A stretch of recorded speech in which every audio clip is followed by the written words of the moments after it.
هوش، آگاهی و عقل و خیرات مهمترین وسیله است که انسان را به حقیقت و سعادت می‌رساند و خوشا به حال آن نفری که هر دقیقه عمر را در پی اندوختن دانش صرف می‌نماید.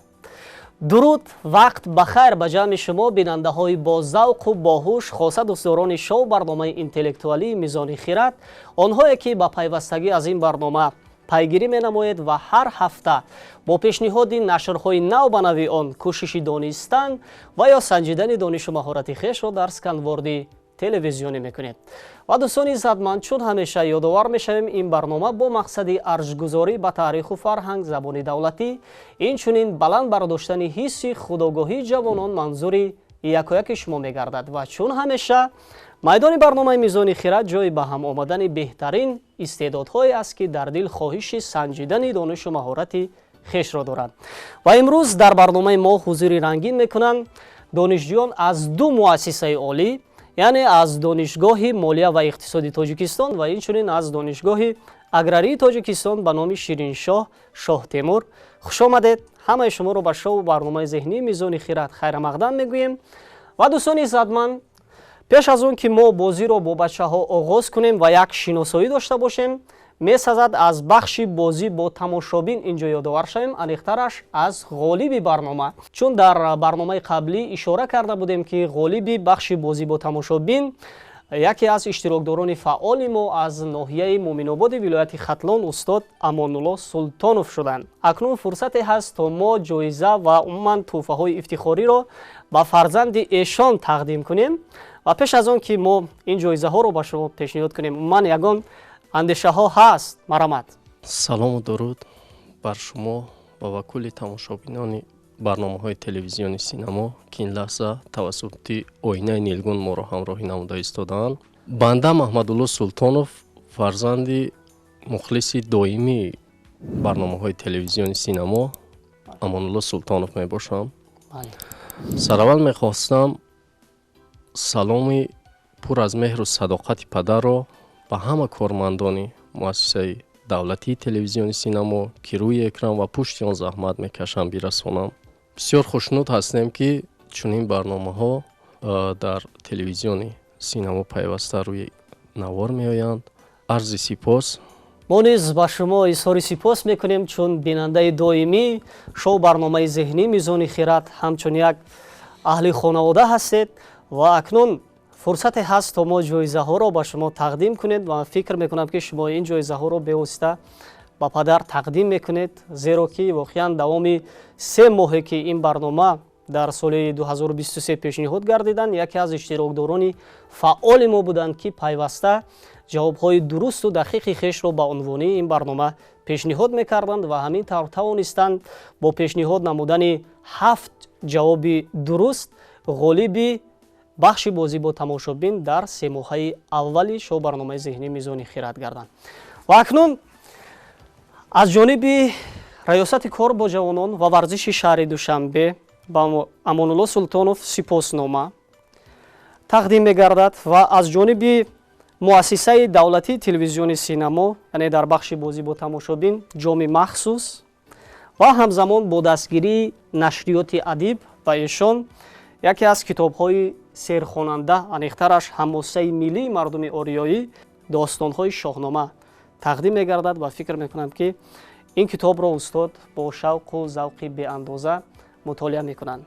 بار دیگر خوش آمدید. برای شما صحتمندی، سربلندی تمنا داریم و همیشه با تلویزیون سینما بمانید.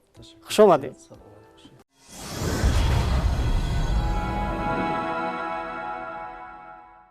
دوستان عزیزمند، ما شو برنامه اینتלקטואلی میزان خیرات را ادامه میدهیم و اکنون فرصتی هست تا ما با بچه ها یک شناسایی کوتاه داشته باشیم. مرحمت، دسته امروزه را کی معرفی میکند؟ اولا سلام خود را به یکی شما میرسونیم. ما امروز از جانب 2 دانشگاه، یعنی دانشگاه دولتی مالیه و اقتصاد تاجیکستان و از جانب دیگر دانشگاه اگراری تاجیکستان به نام شیرینشاه شاه تیمور خواهشمند از آن هستیم که در برنامه امروزه میزان خیرات اشتراک نماییم. مقصد اساسی ما این اشتراک نمودن در آزمون تلویزیونی میزان خیرات است. ва фикр мекунам чун имрӯз донишҷӯёни ду муассисаи олӣ ба ҳам омаданд, кӯшиш мекунанд ки дар ҳамин барнома як рақобати ҷиддиро ба роҳ монанд.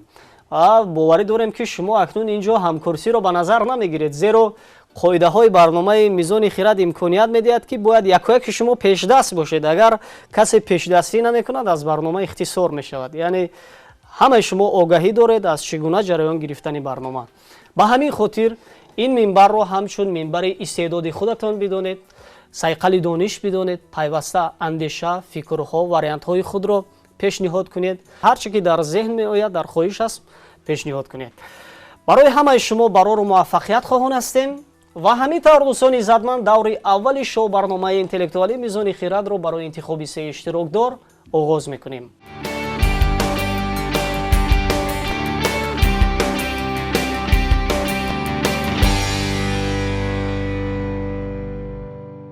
номи яке аз романҳои маъруфи устод Сотим Улуғзода ки соли 1997 ба сифати романи сол дар Эрон пазируфта шуда, нависанда ба баҳои 40 сиккаи тилло баробари $4000 амрикоӣ сазовор гардид. барои навиштани чунин романи фарогир ин охирин мукофоте буд ки соҳибашро дарёфт намуд. номи намоишномаи театрӣ ки аз ҳаёти ҳаммосасарои бузурги миллӣ ва мардуми ориёӣ нақл мекунад. ин кадом роман будааст? яке аз романҳои бисёр маъруфи устод Сотим Улуғзода аст ки дар бораи симои маъруф яке аз ҳаммосасароёни миллии мардуми форс-тоҷик нақл мекунад. ва боз гуфтем номи намоишномаи театрӣ аст. ӯ худро зодаи боғи биҳишт медонад. охир фирдавсӣ бошад. фирдавсӣ, ба ифтихорашон каф мекунем. бале, калимаи фирдавсӣ буд. саволи навбатӣ. унсури кимиёвӣ ки зуд шӯълавар мешавад, калима аз 6 ҳарф иборат аст. моддаи дар торикӣ равшанӣ диҳанда ки дар баъзе маъданҳо ва устухони ҷисмҳои зинда мавҷуд аст. он чи аст? фосфор бошад. фосфор. ба ифтихорашон каф мекунем. воқеан ин калима фосфор буд.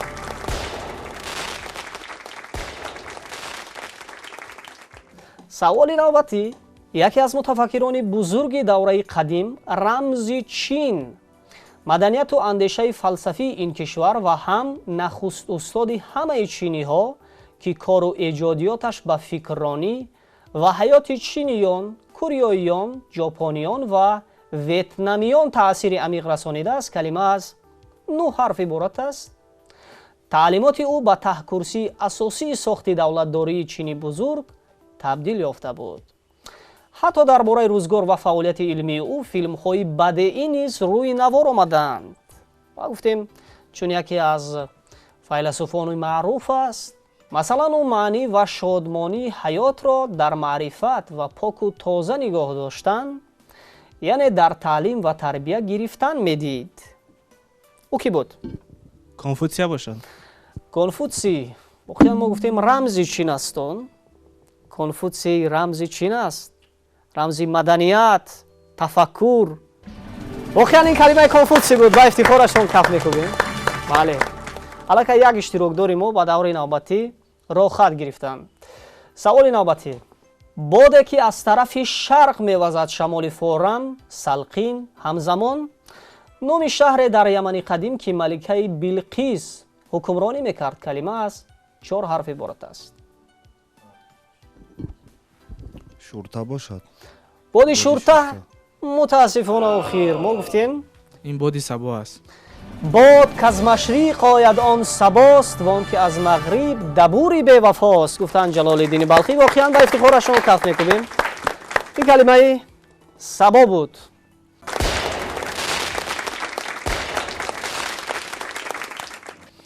саволи навбатӣ.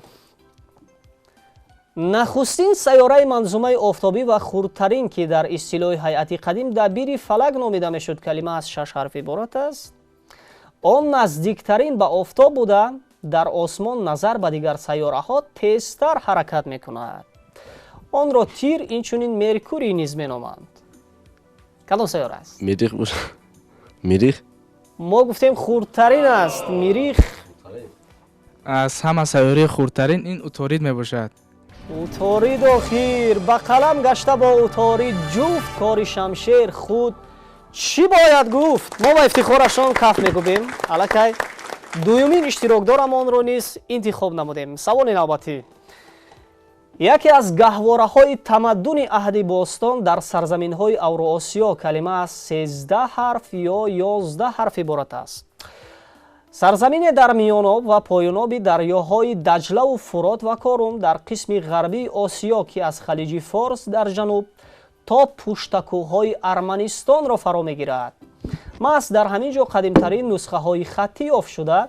صنعت معماری، هیکل تراشی، علم‌های ریاضی و هیئت ستاره شناسی طب به درجه بلند انکشاف یافته. در این برابر اولین شهرها و دولت‌ها، کتابخانه‌ها بنیاد شدند. این مرکز تمدن کجا است خیر بچه‌ها؟ مرکز تمدن در عهد باستان که میان دریاهای دجله و فرات ای بین نهران باشه. بین النهرین یا مساپتامیا با افتخارشون کف میگوییم. بخیان این کلمه بین النهرین بود.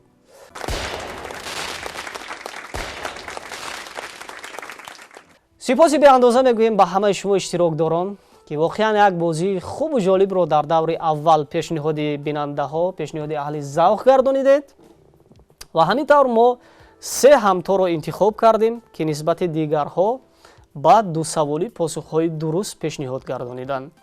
فکر میکنم که شما راه افتاده نیستید، زیرا منبر برنامه میزان خیرات جای به هم آمدن شما است، یعنی بهترین استعدادها است و فکر میکنم که شما باز در نشرهای بعدی برنامه می آیید و چون بازی امروزه یک بازی خوب و جالب و رنگین رو منظوری بیننده ها میکنید. برای آمدن هایتان اظهار سپاس و اکنون میتوانید برنامه ما را ترک کنید. خوش آمدید.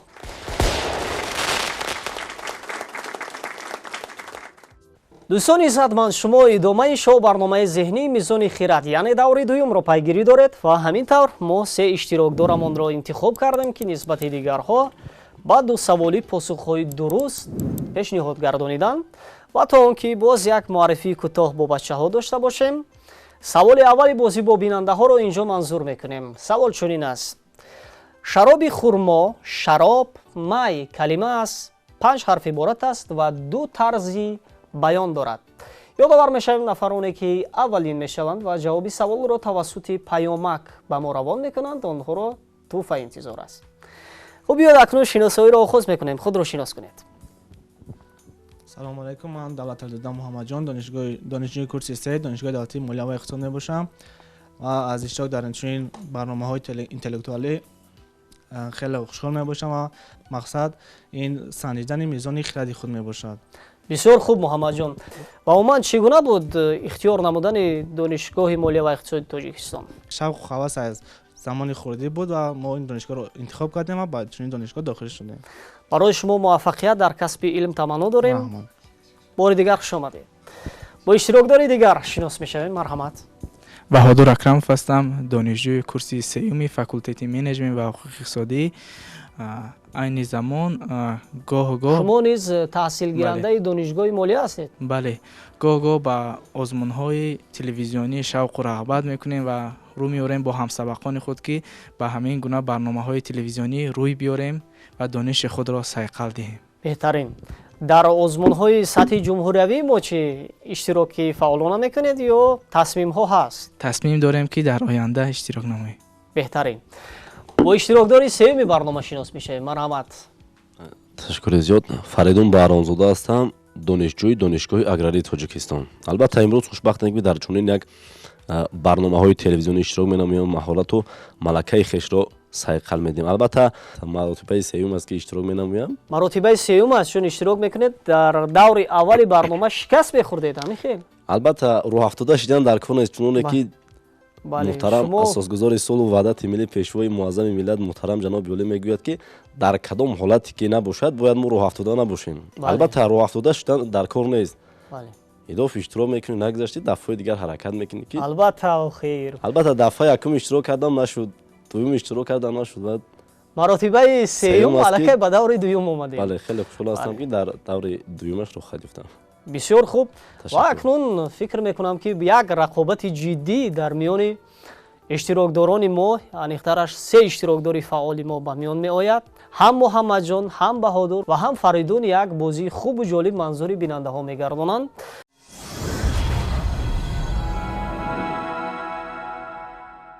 акнун бо хоҳиши худатон кӣ мехоҳад иштирокдори аввал бошад? Мо саволи аввалро ба кӣ пешниҳод кунем?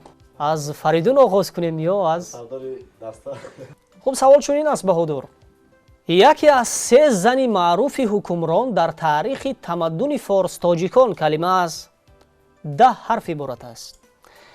маликаи маъруф аз хонадони Сосониён, духтари Хусрави дуввум, ки солҳои 631-632 ҳукмронӣ кардааст. сарнавишти хеле пуртазодро пушти сар намуда ба гуфтаи Табарӣ бар асари беморӣ вафот кардааст. аммо таърихшиносон роҷеъ ба марги ӯ далоили зиёд меоранд. албатта баъди маргаш хоҳараш малика Бурондухт ба тахти подшоҳӣ менишинад. ин кадом малика будааст ё аниқтараш кадом духтари Хусрави дуввуми Парвиз? ӯ чӣ ном дошт? савол фаҳмо аст баҳодур? аз вақт кор мегирем. 10 сония вақт дар ихтиёр доред. вақт рафт.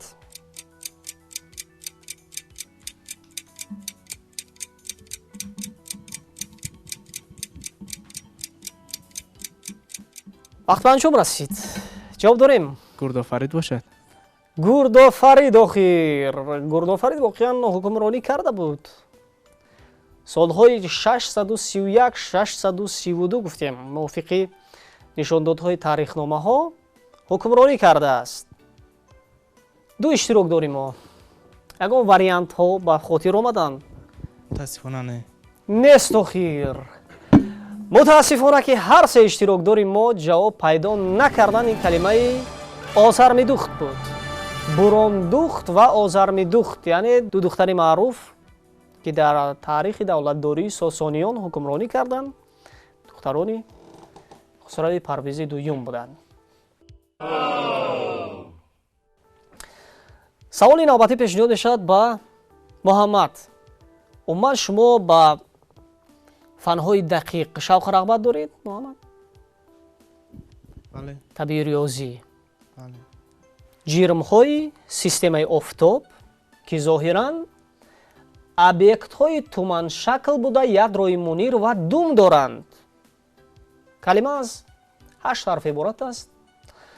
онҳо ба офтоб дар масофаи 4-5 воҳиди астрономӣ, яъне 600-700 миллион километр наздик шуда аз нурҳои он гарм мешаванд ва аз худ газу ғубор хориҷ мекунанд. миқдори онҳо дар миқёси кайҳонӣ ночиз аст. аз массаи замин тақрибан 1 миллиард маротиба камтар аст. онҳоро инчунин ситораҳои думдор низ мегӯянд. аз вақт кор мегирем ё Аз вақт истифода мебарем. 10 сония вақт дар ихтиёр доред. вақт рафт.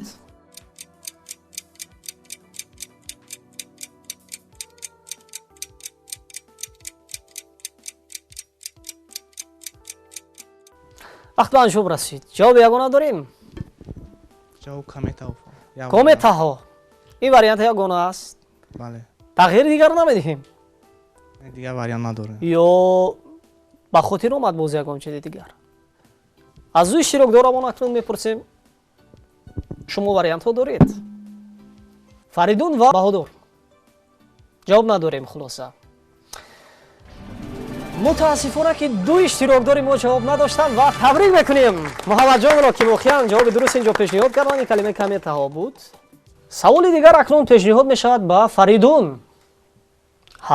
ҳавзи обгир пойтахти қадими Эрон дар наздикии Шерози ҳозира ки бо номи тахти Товус низ маъруфият доштааст дар таърих. калима аз 6 ҳарф иборат аст. ин шаҳр дар замони сулолаи Сосониён солҳои 224-651 мелодӣ ба авҷи шукуфоии худ расида зодгоҳи хонадони Сосон буд. дар муддати кӯтоҳ ҳамчун пойтахти аввалин империяи сосониён хидмат кардааст. искандари мақдунӣ ҳангоми ҳамла ба муқобили форсҳо шаҳри мазкурро сӯзонид. ин кадом шаҳр буд? 10 сония вақт дар ихтиёр доред. вақт рафт.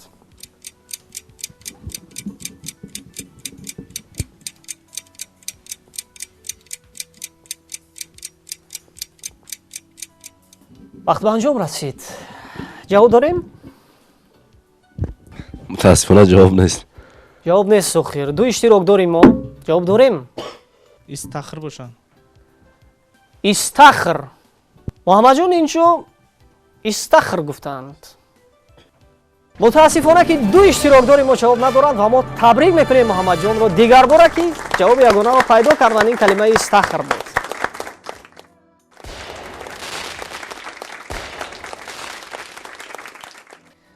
саволҳои дуюм акнун пешниҳод мегарданд ва мо оғоз мекунем бозам аз иштирокдори аввали барномаамон, аз Баҳодур. савол чунин аст: кимиёшиноси лаҳистонӣ кизодаи Фаронса буд. ӯ аввалин занест ки дар ҷаҳон бори аввал ҷоизаи Нобелро ба даст овардааст ва ҳамзамон нахустин нафарест ки ду маротиба ҷоизаи мазкурро дар ду риштаи гуногуни илмӣ, яъне ҳам дар соҳаи физика ва ҳам дар самти кимиё, яъне химия ба даст овардааст. калима аз 4 ҳарф иборат аст. кашшофи ду элементи нави радиоактивӣ радий ва полоний. ҳамзамон таҳти роҳбарии ӯ аввалин тадқиқоти илмӣ оид ба муолиҷаи варамҳои саратон бо истифода аз изотопҳои радиоактивӣ гузаронида шудааст. ӯро дар таърих аввалин зане медонанд ки шаҳодатномаи ронандагӣ гирифтааст. чунин вақте ки ӯ унсури кимиёвии полонийро бо ҳамсараш кашф мекунад, ба он номи ватани худро мегузорад, яъне Полшаро, ки мо онро боз Лаҳистон меномем. калима аз 4 ҳарф иборат аст. ин кадом зан будааст ки воқеан дар пешрафти илм, дар пешрафти зеҳни инсоният хидмати хеле барҷаста кардааст. бубинем, кашшофи ду элемент гуфтем. ду элементи нави радиоактивӣ полоний ва радий. дар таърих чун мо имрӯз мушоҳида мекунем ки бештари хонумҳо бонувон ронандагӣ мекунанд ва ӯ аввалин зане буд ки шаҳодатномаи ронандагӣ гирифтааст. яъне ӯ эътирофи сартосарии ҷаҳонӣ ёфт. поло бошад. поло. барои фикр кардан 10 сония вақт доред. вақт рафт.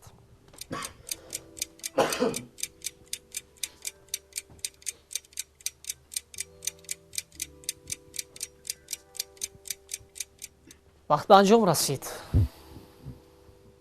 ҷавобҳо ҳаст?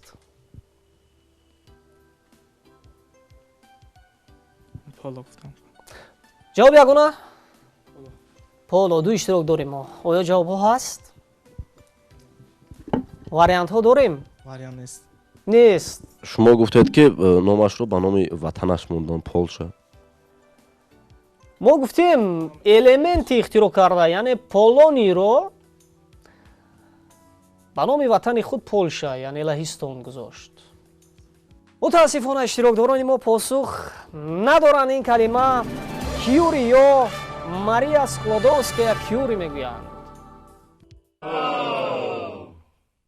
акнун саволи навбатӣ пешниҳод мешавад ба Муҳаммадҷон, иштирокдори дуюми барномаи мо. савол чунин аст: паҳлавони устуравӣ дар шоҳнома, яке аз паҳлавонон ва сарони сипоҳи шоҳ Манучер дар ҷанг бо Салму Туру Афросиёб ва хазинадори Манучер, калима аз 7 ҳарф иборат аст. аз овони зода шудан чобук ва ҷуссаи бузургу чеҳраи зебо дошта ҳунарҳои размро меомӯзад ва бо шеру паланг набард менамояд. яъне дар синни хурдсолӣ ӯ ҳатто чунон қобилияте дошт ки дар зуру бозу ҳатто бо палангу бо шер набард мекард. дар 14 солагӣ ба камол расида سپهسالاری دربار ضحاک می‌گردد و چون فریدون به تخت می‌نشیند در برابر وی با همان صداقت کمر خدمت می‌بندد. یعنی روحیه نکوکاری و آبادگری دارد. از جمله سیستان را ساخته گنجه را دوباره برقرار می‌کند و هیچگاه به خرابکاری لشکری خود راه نمی‌دهد. او مثل دیگر پهلوانان اسطوروی ما مانند رستم، سیاووش، اسفندیار همیشه از سرزمین خود دفاع میکنند. یعنی یک پهلوانی است که واقعا رمزی محبت، افتخار و جوانمردی است در تاریخ. 10 ثانیه وقت در اختیار دارد.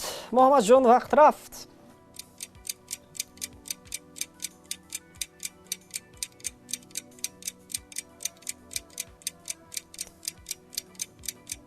وقت به انجام رسید. وریان ندارم. جواب نیست. چون این پهلوان به خاطر نآمد و خیر. دو اشتراک داریم ما. وریانت ها هست. نام این قهرمان گرشاسپ میباشد. یعنی اینجا فریدون میگویند گرشاسپ است. چون نام شما نیست فریدون است و فکرم که داستان فریدون را نیست خواندید. به همین خاطر نام گرشاسپ به خاطر آمد. دیگر وریانت ها نیست. جواب یگانه گرشاسپ گفتند اینجا اشتراک دارن. و ما کف میکنیم به افتخاری فریدون که واقعا جواب یگانه یعنی گرشاسپ را اینجا ذکر کردن. این قهرمان معروف گرشاسپ بود. ابر بزرگ از غبار و گاز و پلازما در محیط میان ستاره‌ای که با پهن کردن یا به خود کشیدن افکنشات در منظر آسمان جدا می شود. کلمه از 7 حرف عبارت است و 2 طرز بیان دارد. عالمان تاجیک در تحقیقات‌های خودشان دایر به چنین ابرهای بزرگ معلومات جالبی استرونومی می‌دهند و حتی یکی از فرزندان معروف تاجیک یعنی دانشمند عبدالرحمن صوفی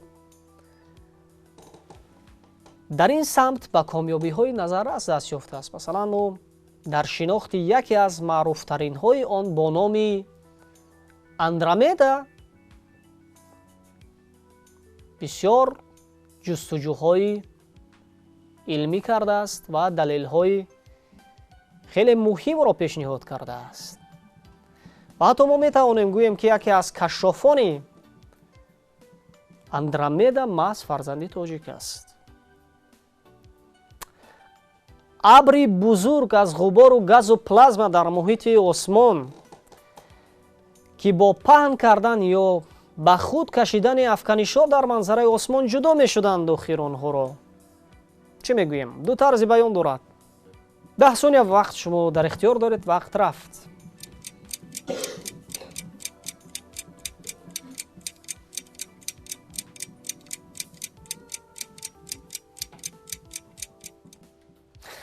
وقت به انجام رسید. وریانت ها به خاطر آمدن فریدون. سحاب به معنی ابر است. بله ما میدونیم. سحاب یا میغ البته به معنی ابر می آید. اما ما در مفهوم استرونومی اینجا ذکر کرده ایستادیم که همین اصطلاح هست در استرونومی. تومانات. با افتخارشان کف میکنیم. واقعا این کلمه تومانات یا مقیار بود. بله.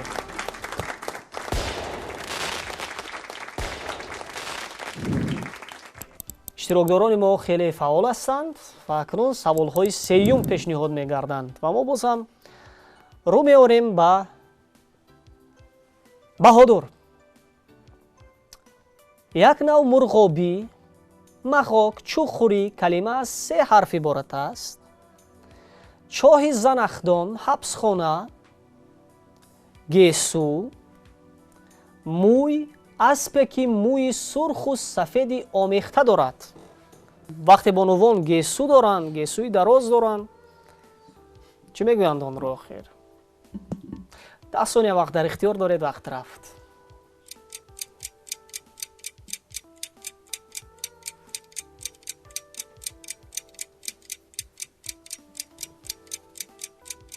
خوب بهادر 10 ثانیه وقت بس سپری شد. جواب داریم. چال. چال. بله. یعنی چاه چقر را چاه میگویند. چال میگویند. بله. و این چنین گیسو موی را چال هم میگویند. سیاه چال و مرد اندرو بسته پای به از فتنه از جای بردن به جای گفتن سعدی به افتخارشان کف میکنیم. واقعا این کلمه چال بود. سوال دیگر پیشنهاد میشد به محمد جان. خرسندانه از روی خرسندی به مناسبت روی دادن یگان حادثه شادی بخش هدیه به یگان نفر برای خبر خوش که مژدگانی آورده است. کلمه از 7 حرف عبارت است. عیش و طرب ساز و نوایی که در وقتی شادی می نوازند. تا آن رو چی میگویند؟ یعنی ببینیم وقتی یک نفر به شما خبر خوش می آورده است، مژدگانی می آورده است، با او شما چیزی که می دادید همین کلمه افاده می یافته است. از وقت استفاده می‌برم. 10 ثانیه شما وقت در اختیار دارید. وقت رفت.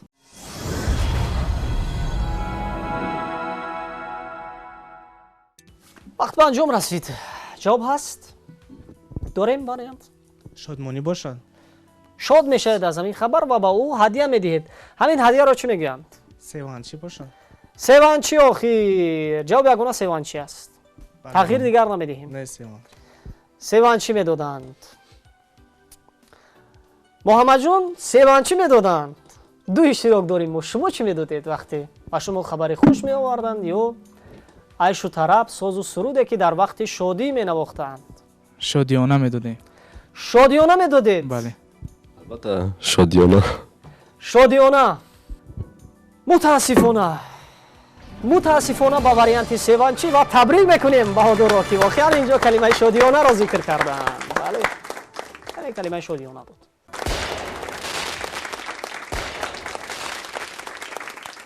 سوال نهایی اکنون پیشنهاد میگردد به اشتراکداری سیوم برنامه ما با فریدون. یعنی اینجا اکنون هر سه اشتراکداران ما برابر هستند. با دو سوالی پاسخ درست پیشنهاد گردانیدند. در صورت پاسخ درست پیشنهاد گردانیدن در سوال سیوم برنامه فریدون میتواند به دور نهایی راه خط بگیرند. پس با دقت میشویم فریدون. سوال چنین است. تاریخ نویسی معروف عصر 10 که در نزدیکی بخارا به دنیا آمده است، همچون مؤلف یکی از اثرهای فراگیر تاریخی با نام تاریخ بخارا می باشد. کلمه از 7 حرف عبارت است. اثر مذکور با سفارش مخصوص نوح ابن نصر سامانی تألیف شده. در آن اسباب بخارا و زمین‌هایی که در هیئت آن داخل می‌شدند، اهالی شهر، بازارها، قاضی‌ها و دیگر عملداران همان دور بناهای مختلف از جمله ساختمان ارک‌های بخارا، منزل‌های حاکمان بخارا، بیان جوی مولیان، انداز و خراج تنگه و درهم بخارا، حکمرانی قتیبه ابن مسلم و فتح بخارا، درباره سامانیان و سلاله آنها، آوازه حکمرانی سامانیان و غیره با یک حیثیات بلند سخن رانده شده است. یعنی یک اثر معروف تاریخی است که تاریخ نویس عصر 10 آن را راجع به تاریخ بخارا، احوال بخارا، روزگار مردم بخارا و همچنین دولت سامانیان پیشنهاد شده است. وقتی اگر شما میخواهید درباره حکومتداری دولت سامانیان معلومات بگیرید، به واسطه اثر مذکور یکی از سرچشمه های معتمد برای شما می شود. مؤلف اثر معروف تاریخ بخارا کلمه از 7 حرف عبارت است. 10 ثانیه وقت در اختیار دارید. وقت رفت.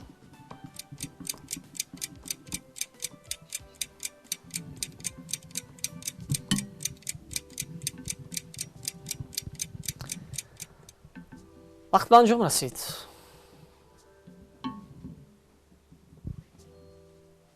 کی است این مؤلف؟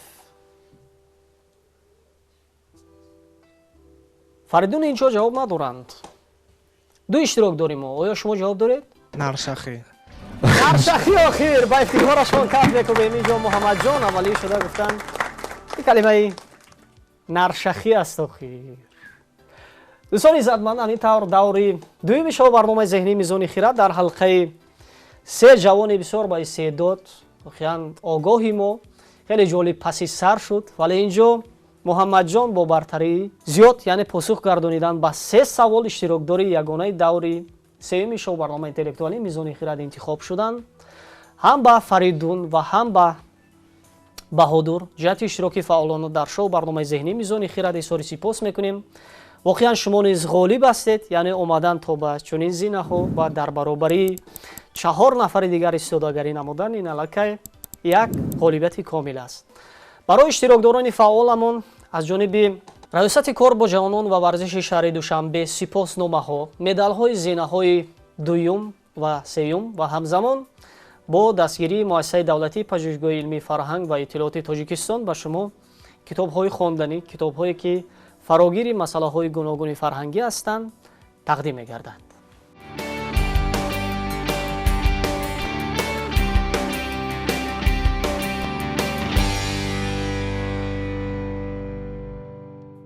خوب فریدون و بهادر هر دوی شما البته چون بالاتر ذکر کردیم که غالب هستید، یعنی خود را از محمد جان کم ندانید. و فریدون ببینیم که شما در 3 نشر قبلی برنامه اگر خطا نکنم در زینه اول شکست خورده بودید و اکنون امروز ببینیم که یکی از غالبان در بخش دومی شو برنامه ذهنی میزان خیرات شده. اکنون چگونه تاثیرات است، چگونه اندیشه ها است از جریان امروزه برنامه؟ چون که گفتیم باز هم میگویم که رو افتادهشتن در کار نیست و حرکت می‌نماییم که و در دفعه منبعد سزاوار جای نمایان گردیم. و مناداری خیش رو به تشکیل کنندگان چنین برنامه میرسونم که ما از ما جوانان رو در همین گونه برنامه‌های اینتלקטואلی میزان خیرات دعوت می‌نماییم، اشتراک می‌نماییم و مهارت و ملکه خیش رو سعی می‌دیم. باز هم تشکر زیاد. ما نیز به شما اظهار سپاس میکنیم که امروز آمدید و با حضورتان برنامه ما رو رنگین نمودید. بهادر چی میگویند؟ منتداری خود را اولا به کارمندان مؤسسه دولتی تلویزیون سینما میرسونیم که چنین برنامه‌های شوق‌آور را راه اندازی میکنند که تا که ما جوانان وقتی پرقیمت خود را دریغ نگذاشته اشتراک و هنر مهارت خودمان را نشان دهیم. بله، ما باوری داریم که شما باز هم برای نائل شدن به دانش‌های نوین، کسب تجربه، البته تلاش‌های دائمی میکنید، یعنی فرصت رو غنیمت میدونید. حالا که جوان هستیم باید بیاموزیم، آگاه باشیم، چون که آگاهی ما را حتما که به حقیقت و سعادت میرساند. برای شما باز هم عافیت کامل و در کسب دانش‌های نوین موفقیت‌ها تمنا داریم. خوش آمدید.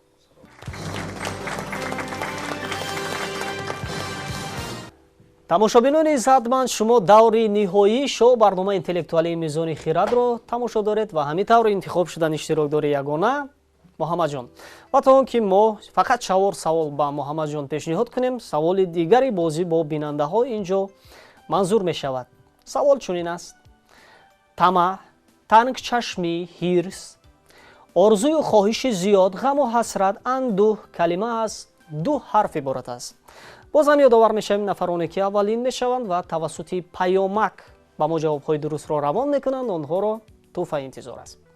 خب محمد جان، اگر شما آماده باشید پس ما فقط 4 سوال پیشنهاد میکنیم. در صورت پاسخ گردانیدن به 4 سوال برنامه ما شما سزاوار دیپلم از جانب ریاست کار با جوانان و ورزش شهر دوشنبه میگردید. همزمان مدال افتخاری زینه اول را به گردن آویزان میکنید و این چنین کتاب کلیات ابوالقاسم لاهوتی را به دست میارید از جانب نشریات ادیب و با دستگیری مؤسسه دولتی تلویزیون سینما شما آن همین جام را به دست میارید که در موسم 5 حالا صاحب خود را نیافته است.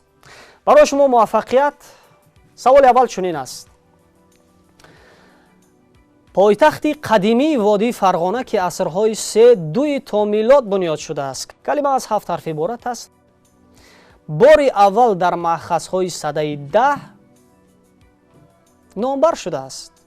از جنوب دریای سیر همچون سد خدمت میکند، یعنی همچون دیوار خدمت میکند. این پایتخت معروف که در عصرهای 3 تا میلاد بنیاد شده است چه نام دارد؟ این شهر قوقان باشد. قوقند. بله قوقان. جواب یگانه است. بله. از وقت کار نمیگیریم. باشد یا فکر کنید. 10 ثانیه وقت در اختیار دارید. وقت رفت.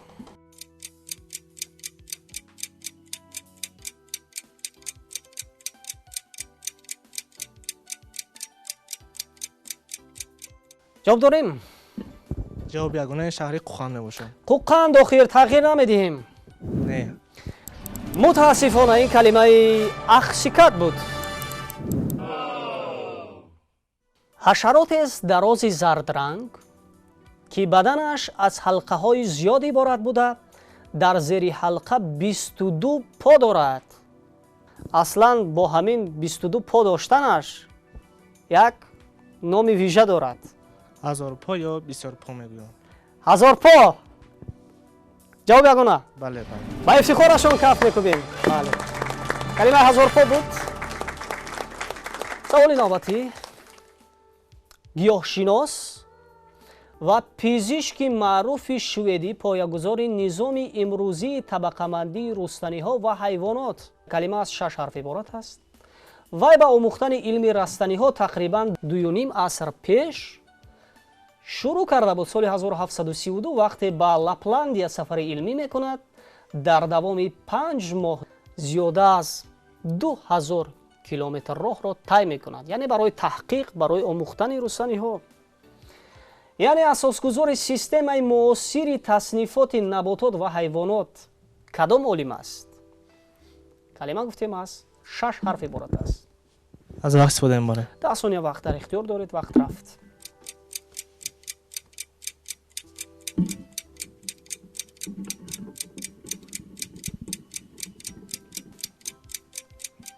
وقت به انجام رسید.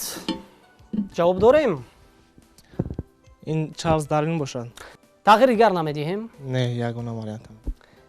متاسفانه آخر که این وریانت یگانه شما بود اما نادرست است. آخرین کلمه لینه بود. کارل لینه. عالم معروف شوئدی کارل لینه. سوال آخرین اکنون پیشنهاد می‌گردد.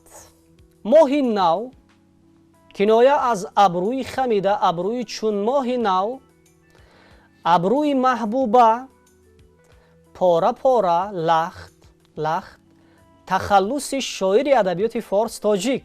وقتی شاعران میخواهند تصویر زیبایی ابروی محبوبه را کنند با همین کلمه اشاره میکنند. از وقت استفاده می‌بره. شاید شما هم همین کلمه رو استفاده برده باشید، خوانده باشید هنگام تصویر نمودن زیبایی یگام محبوبتون. آخر خلاصه الان این کلمه ماه نو رو چی میگوییم؟ 10 ثانیه وقت در اختیار دارید. وقت رفت.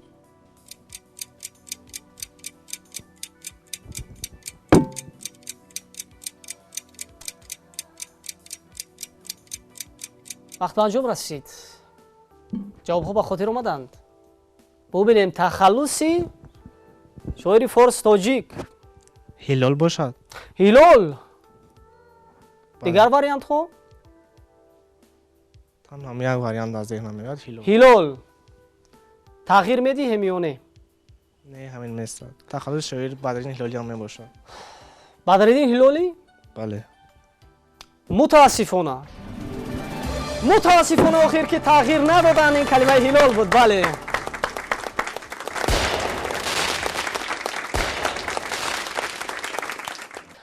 تبریک میکنیم محمد جان رو که در دور سوم برنامه خیلی اشتراکی فعالانه داشتند و توانستند به 2 سوال پاسخ درست پیشنهاد گردانند که این البته موفقیت کامل است.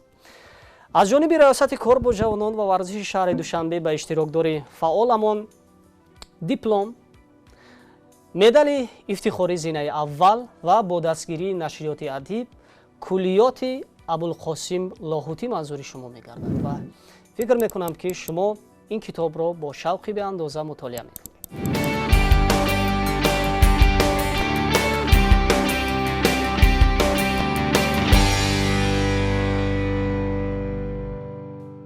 خب محمد جان، امروز دانشجو از 2 دانشگاه بهترین جوانان به هم آمدند و ببینیم که шумо ғолиб омадед, яъне рақобат душвор буд. имрӯз чӣ гуна буд бозӣ намудан дар ҳалқаи донишҷӯёни ду муассисаи олӣ ки ҳамагӣ фаъол буданд? бале, шахсоне ки бо ман дар ин бозӣ иштирок карданд бисёр шахсони фаъол буданд, зеҳну малакаи хуб доштанд, аммо касе ки лаёқаташро дорад баранда мешавад.